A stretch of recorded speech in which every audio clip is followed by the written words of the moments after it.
Hiniling ng ilang grupo na huwag aprubahan ang anti-dynasty bill na ipinasa ng Kamara dahil giit nila pro-dynasty ito. Sa halip kasing ipagbawal, ginagawa umano nitong institusyon ang malalim na kontrol sa politika ng iilang pamilya.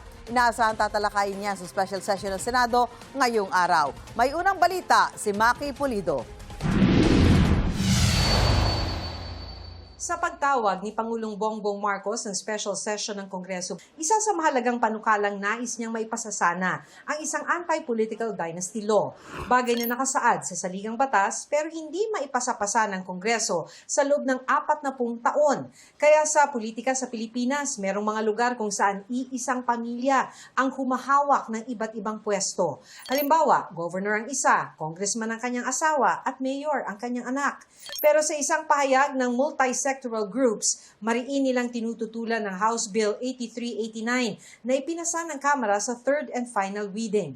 Panawagan nila sa Senado, huwag aksyonan ang tinawag nilang pro-dynasty bill. Hiling din nila kay Pangulong Marcos, i-veto ang panukala bago pa ito may sa batas. Ang pahayag nilagdaan ng 7 grupo kabilang ang business groups, PPCRV at iba pa. Sa halip daw kasing ipagbawal, ginagawa nitong institusyon ang malalim na kontrol sa politika ng iilang pamilya. Maaari pa rin kasing sabay-sabay maghawak ng mga posisyon ng mga miyembro ng isang pamilya sa national at local. Maaari pa rin ang pagpapasa ng pwesto sa kamag-anak o kaya ay position switching o ang pagpapalit ng pwestong tatakbuhan.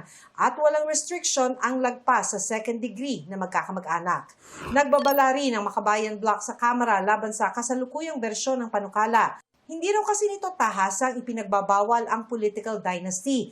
Kaya sa isang pahayag, hinimok nito ang publiko na magbantay sa pagsasabatas nito. Ang susi nito ay yung papel ng publiko na itulak ang Kongreso at ang Marcos Jr. Administration na magsabatas ng isang genuine anti-dynasty bill.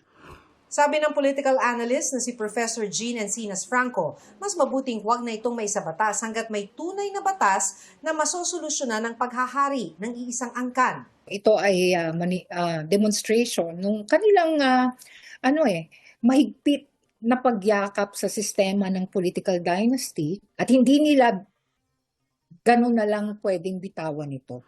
Hinihinga namin ng reaksyon ng Kamara at Senado kaugnay ng isyong ito. Nang ipinasang panukala, ipinagtanggol ng sponsor nito na si Lanao del Sur 1st District Representative Zia Alonto ang pagpasa sa anti-political dynasty bill. Ito pong batas na to hindi naman po perfect eh. Kailangan po natin yung balansihin between our attempt to define what anti-political dynasty as stipulated in the Constitution and as well as those laws that might preserve and protect the right of individual to elect their leaders and as well as for individuals also to run and participate.